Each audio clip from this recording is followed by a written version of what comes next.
10 massive Switch games that you will easily sink 100 plus hours into, Volume 2. We're going to keep this series going as we get more and more releases for the Nintendo Switch. If you didn't see part 1 of this series, we'll link that at the end of the video, or you can even just head over to the channel and check it out there. So today, hit subscribe, hit like, leave us a comment below with your favourite massive games. I'd love to talk about them. But with that, again, in no particular order today, I'm not ranking these, but let's get this started. Drowning in what feels just like an ocean. Negativity is getting closer. Hard to keep the heat when it gets colder. So we got some good ones for you today, but let's start big. Octopack Traveler. I honestly, when I first saw this, I didn't know what to expect.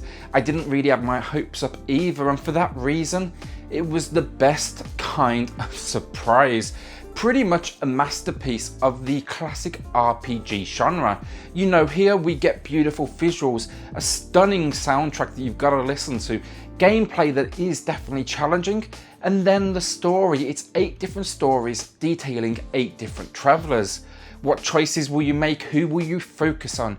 I love the flexibility of this one and the options it gives you.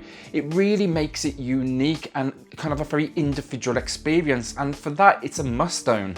Plus here, the story, it's around 60 hours, but if you add in then all the optional quests, reaching, you know, max upgrades, all that good stuff, expect to get around 102 hours out of this one. Sometimes everything just gets hard. Sometimes everything just... Okay, so now we got Divinity Original Sin 2. I can't say I've really played too much of this one. It's probably actually the one I'm going to walk away today and actually grab myself. But plot-wise, it all takes place in the fantasy world of Rivellon. Here we have a tale of wizards battling monsters who invade the land. This, to me, it's similar in style to Diablo, but with a turn-based strategy battle system. The amount that I did play personally, I can say I enjoyed, but I can't give you much more than that. What I do know is, huge ass game, 140 hours for the completionists out there. Should I pick this one up? Let me know in the comments if you have personally played this one.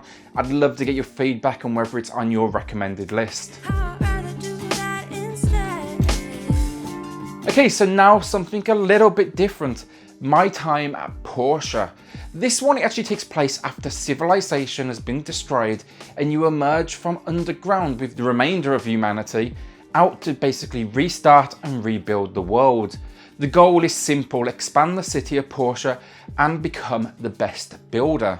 Here we have what is essentially a simulation RPG where we're gathering resources, exploring, building, all set to these very cute visuals. This one, the main story, you're looking at around the 70-hour mark, but adding the extra quests, you're pushing this one to around 90.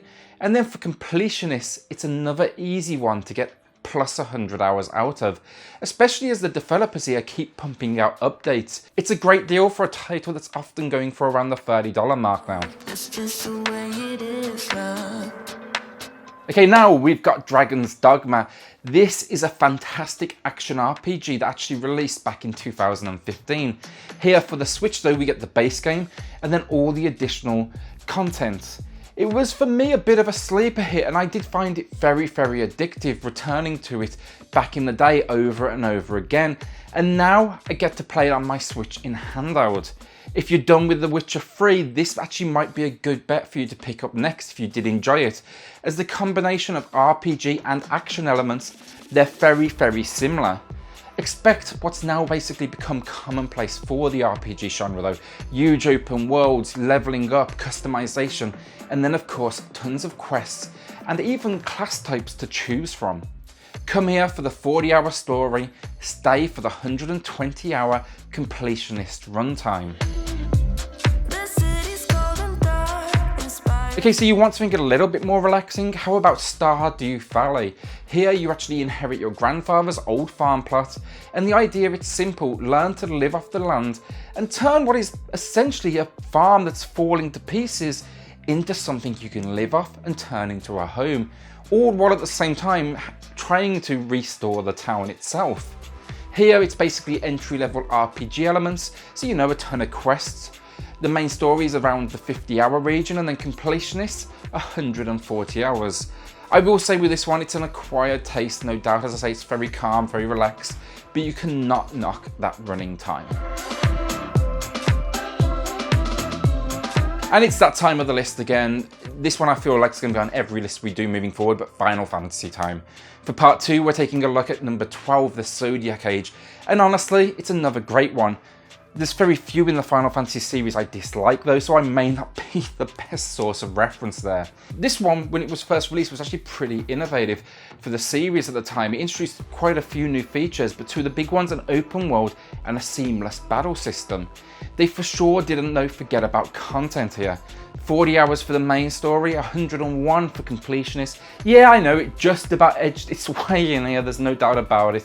But I will tell you, it's money well spent. The story here I loved. It follows Urchin Fan, who gets involved in saving his homeland from a war. It's typical Final Fantasy fare, but is that really a bad thing? Okay, so I'm curious to everyone's thoughts on this next one, but I think this is an easy 100+ hour game. Enter the Gungeon. It's an awesome game.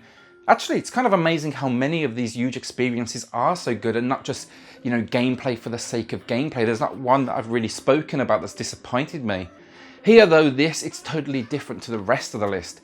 It's basically a bullet hell dungeon crawler with an epic cast of heroes to play as. Main story, 18 hours, completionist around the 150 mark. It's a grind fest for sure, but in the best possible way. You're working on unlocking guns, items, and yeah, honestly, if you do maybe rush this one, I'm sure you can probably do it a little bit quicker than the 100-hour mark. But this time, the average of 150 gets it a spot on today's list. Okay, so let's get a Warriors game in here today. In fact, let's go Nintendo heavy with Hyrule Warriors Definitive Edition. What's better than a hack and slash with the cast of Zelda? Yeah, okay, I'm probably overselling this one, honestly. It's for sure a repetitive formula. The gameplay is not the best in the world, but it is fun, even if it's not on my must-buy list personally. Here though, don't come for story, I'll tell you that now. It's combat, and just more combat. Yeah, they try and include a story, it fell pretty flat for me, but with a ton of quests, side missions, 29 characters to play as, you're gonna get a ton of playtime here. 16 hours for the main story, and then somewhere in the region of 200 hours for completionists. We actually reviewed this one over on the channel, so head there after this video. I'll put a link around on the video somewhere, but head to the channel after, hit subscribe. We actually put 3 to 4 reviews out a week. So Diablo III, the age-old story of good versus evil as you take down demonic hordes.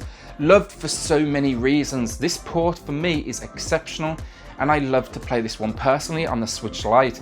They even threw in some Zelda characters here to really kind of beef up that Nintendo theme. Here we though get not only the base game, but the Reaper of Souls expansion set and the Rise of the Necromancer Pack 2. It's an extremely addictive formula. It's all presented in like this isometric style viewpoint, really building this kind of disturbing world. A 22-hour main story is just the beginning of the game here for completionists out there. You can easily sink around 150 hours into this Diablo. Okay, so last up today, let's go a little bit lighter, Dragon Quest Builders 2. This one, it's basically incorporating RPG elements alongside Minecraft style building, resource management and graphics to a certain extent. It is a beautiful looking game though, it's incredibly cute. It's a world where you can basically just waste hours exploring, and then they even have multiple locations that you can unlock. Expect everything here though, from building your own home to exploring dungeons. This one, the main quest is a solid 50-hour experience, and then for completionists, it's just about clearing that 100-hour mark. That's if you don't simply get addicted to its simple formula though and stick around. For me, I was playing this one, I thought I was just going to kind of fly through the main quest, and before I knew it, I'd sunk 5 hours into trying to build different buildings, different homes. There's just something very addictive about the formula. So that is it, volume 2 of our 100-hour plus Switch experiences. Have you played any of these ones? What's your current addiction on the Switch? We'll be releasing part 3 shortly in the coming months. We have around another 7 100 plus games right now to talk about, so I just need a few more to finish off that list. hit subscribe, join the family. We have a ton of reviews every single week, breakdowns of sales and lists just like this one, so you can expect to be kept up to date with everything Nintendo Switch. Hit that like button, it really does help, and with that, we'll see you all on the next Gaming X. Sometimes everything